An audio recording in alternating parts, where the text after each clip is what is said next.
On the island of Hawaii, I live in a place, I was born and raised in a place called Pi'ihonua, and currently, now I reside in an area called Mauna Ikena.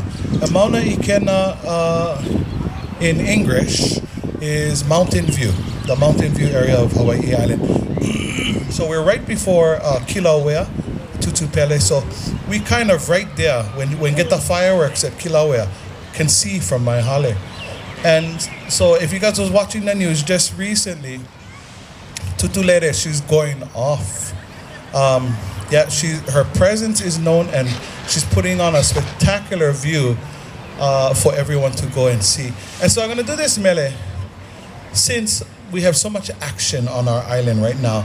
This mele is entitled Ke Kula Lehuʻula, and it takes you to the southernmost end of the island of Hawaii, and it speaks for an area called Ka'u. Once again, the mele is entitled Ke Kula Lehuʻula. He aloha no ke kula lehuʻula o Ka'u.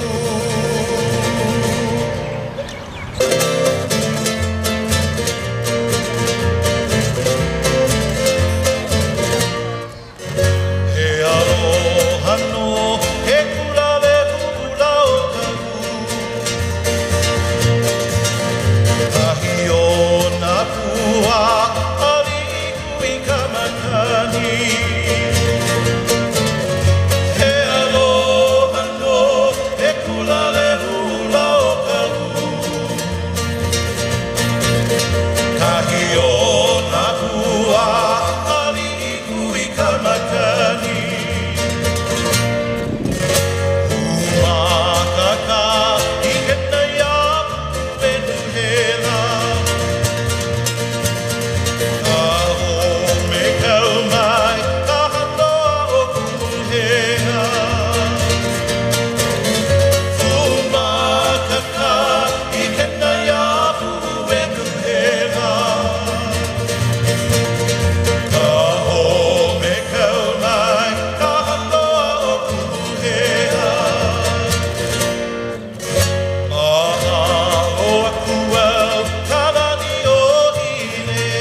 For the southernmost tip of the island of Hawaii, Ke Kula Lehuʻula.